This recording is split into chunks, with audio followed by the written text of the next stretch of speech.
Atención, vamos a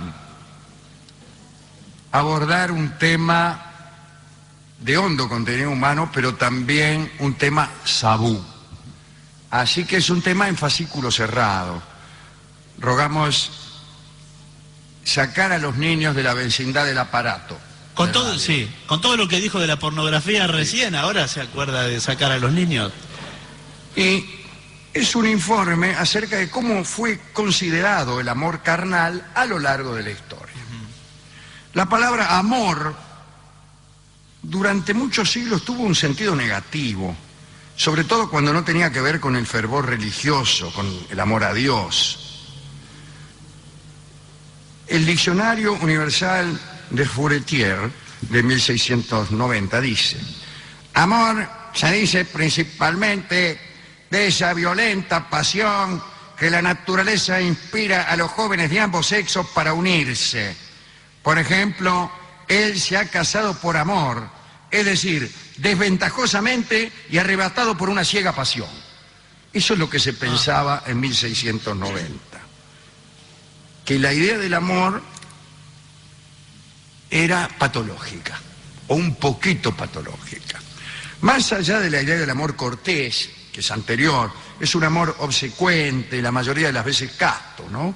El amor cortés cundió allá por los siglos XII y XIII, especialmente en el sur de Europa, en el sur de Francia, en la región del Languedoc, ahí nació, y era una especie de seguimiento sin esperanzas que algunos caballeros hacían de mujeres que muchas veces estaban casadas.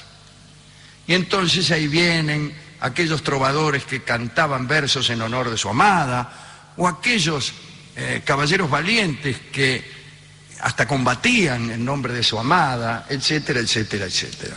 Bueno, esta idea del amor cortés es una cosa, pero los antiguos aseguraban que el amor carnal era incluso venenoso. Escribió San Pablo, cito a San Pablo: si vivís según la carne, moriréis. San Agustín decía que el deseo era una enfermedad. Avicena aseguraba que el amor era una melancolía que llevaba a la palidez y a la pérdida del apetito. También Galeno, Maimónides y Constantino el africano creían que las uniones carnales reiteradas, es decir, una detrás de otra, podían llevar a la muerte.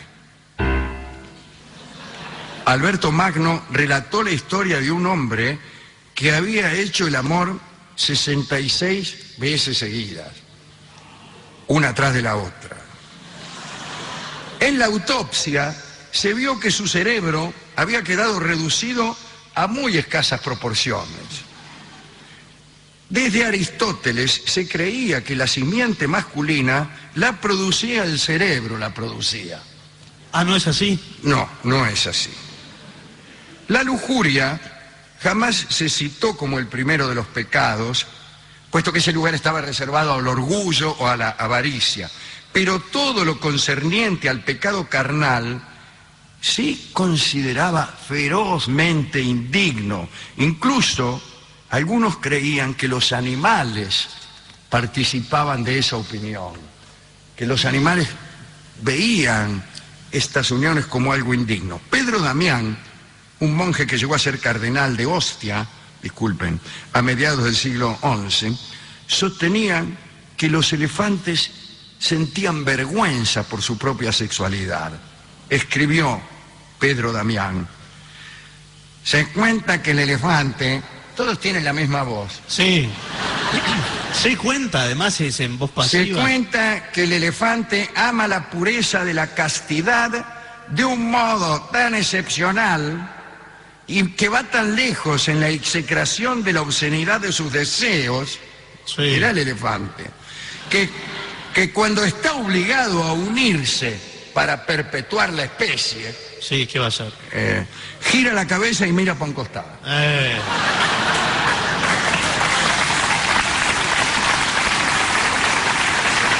Sí. Al principio no lo creía, me parecía demasiado suponer, pero ahora comprendo que sí, que el elefante nos está dando un verdadero ejemplo. Aprendan del elefante este ejemplo de ternura. Pero más allá de los decires antiguos y modernos respecto a las consecuencias del amor carnal, citemos unas curiosidades históricas respecto al despliegue que debían desarrollar las parejas si querían tener una conducta pura. Por empezar, debían limitarse las ocasiones para la unión. San Agustín decía que cuanto más frecuentemente los esposos se abstuvieran el uno del otro, mejor sería. La Edad Media produjo un conjunto de prohibiciones que estaban referidas a los lugares, a los momentos, a las modalidades, etc. Se prohibió, por ejemplo, la unión carnal durante un determinado número de días del año. La primera y la más respetada fue la del domingo. O sea, no había que ensuciar el día del Señor. San Cesario lo había pedido en el siglo VI. Escribió: ante todo, cada vez que llegue el domingo, que nadie conozca a su mujer. Muy bien. Ante todo, buenas tardes. Roma, sin embargo, nunca convirtió esto en una prohibición, más bien fue una recomendación, una invitación a la buena conducta. Allá por el siglo IX, la doctrina de la continencia, desarrollada en los penitenciales, había alcanzado una exigencia insoportable. Además de desaconsejar el domingo, como ya se ha dicho, se añadió el miércoles, que era día de penitencia, el viernes, que era el día de la muerte de Jesús, y el sábado, dedicado al recuerdo del Cristo yaciente. Se prohibió también el amor carnal durante las 3 cuaresmas del año y durante la semana de Navidad, en San Esteban, San Juan Bautista, el Día de los Inocentes, los días de Epifanía, la purificación de la Virgen, la Ascensión, Pentecostés, la festividad de los apóstoles Pedro y Pablo, San Miguel, todos los santos, San Martín y San Andrés. Todos esos días no se puede. Una vez restados todos estos días, quedaban cada año 91 días para unirse, siempre y cuando la esposa no estuviese embarazada o en una de sus jornadas impuras. Si descontase esto, el resultado era una media de 40 días por año para el amor. Bueno, tales prohibiciones no podían ser respetadas, y no lo fueron, porque de lo contrario, el mundo cristiano se hubiese extinguido. Contemos para terminar, o para casi terminar, una breve historia a este respecto. El caballero Charles de Marion participó de la primera cruzada allá a mediados del siglo XI, bajo las órdenes de Godofredo de Bouillon, y dejó a su esposa en el territorio cristiano, en Francia, y estuvieron separados por 6 años. Charles de Marion luchó por su Dios con enorme frenesí.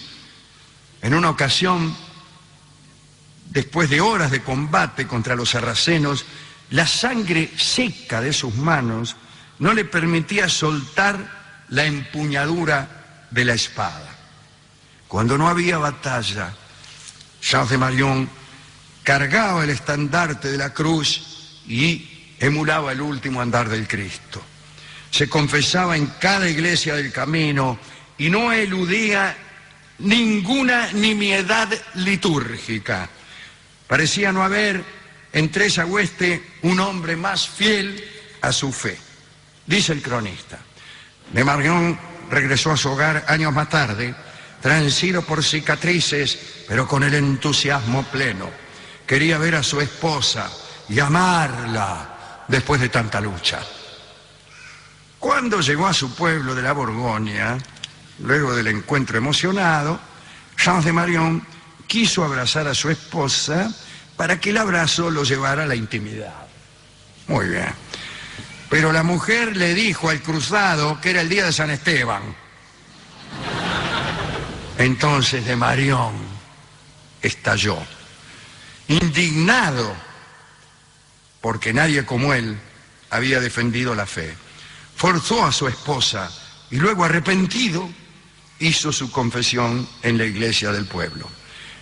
El párroco, que se llamaba Guillermo de Nully, lo retó violentamente y amenazó con escribirle al cardenal de Borgoña por semejante falta.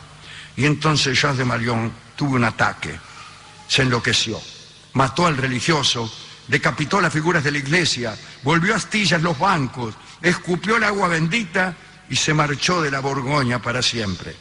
El rey Felipe I llegó a enterarse del asunto y mandó a apresarlo, pero la verdad es que nadie supo más del destino de Charles de Malión. Una historia tremenda.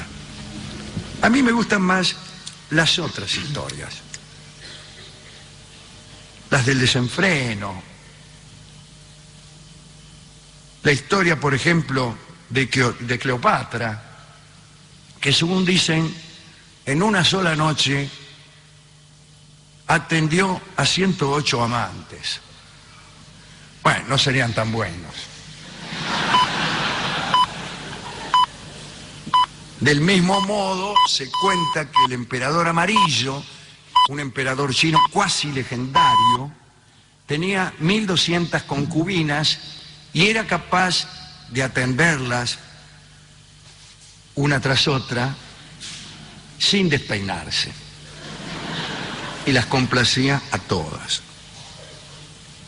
Mejor parece la historia de Zeus cuando quiso seducir a Alcmena, la mujer de Anfitrión.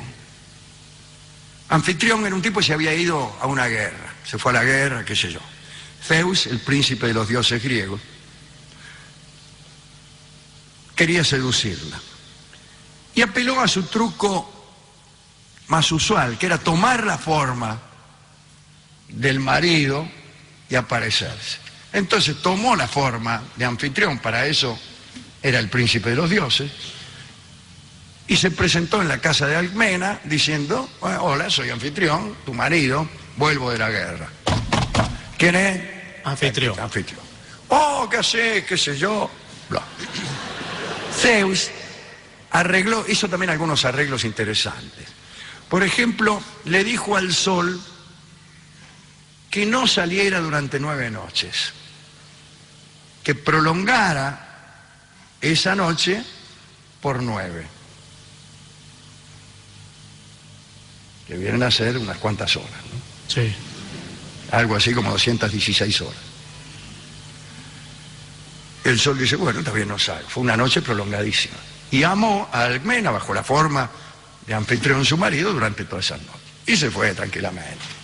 Muy bien, dijo. Listo el pollo. Al rato, golpea la puerta. ¿Quién es? Anfitrión. Anfitrión. El verdadero. El verdadero anfitrión. El verdadero anfitrión. La mina, que estaba medio tardó en atender.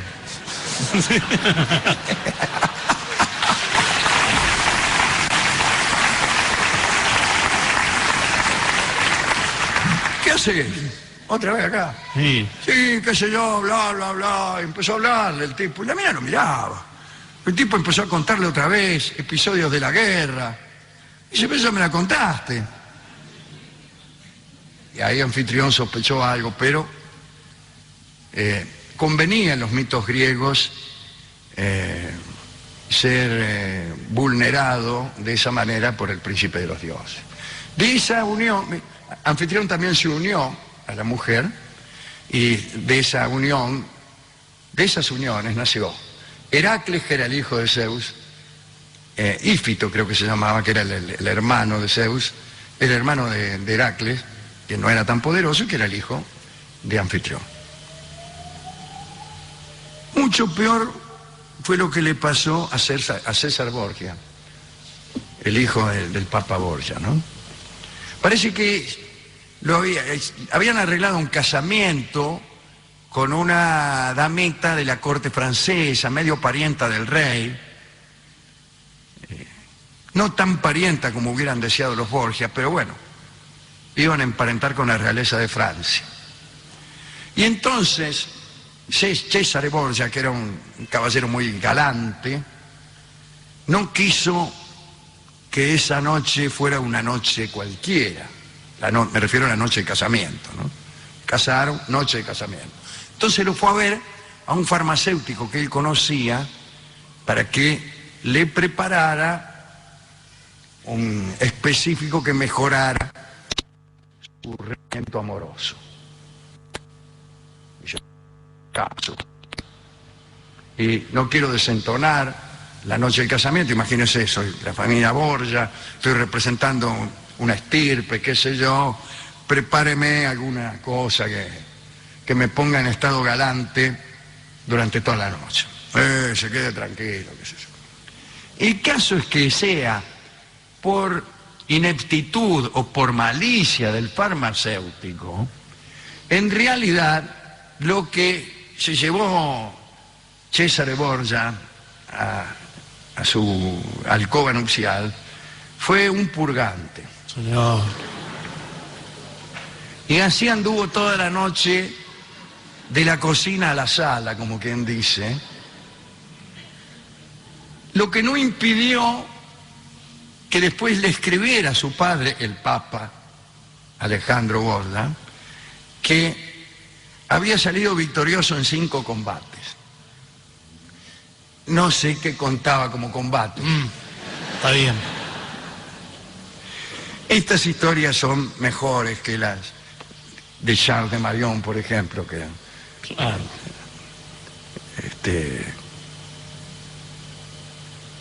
Historias de personas que son reprimidas en su lujuria. Y hemos ido a donde el discotecario para que nos diera un disco ¿Subido de tono? subido de tono si fuera necesario. Le expliqué todo eso y el discotecario me dijo que él también Señor, me contó pero- varias historias de un día en que casi no sé qué le ocurre. Y me entregó este tanguito que bien puede aplicarse a la noche de Cleopatra con sus 108 amantes, a las noches del emperador amarillo con sus 1200 concubinas, Ujú. a la noche interminable de Zeus con Almena, o a la noche de purgantes de Cesare Borgia. Y el tango se llama ¿Qué noche? Vamos a escucharlo en la versión del querido Roberto Grela, y conviene que también les diga que para mí esta es una noche inolvidable, esta de San Juan. Así que por todos esos motivos escucharemos ahora a Grela tocando ¿Qué noche?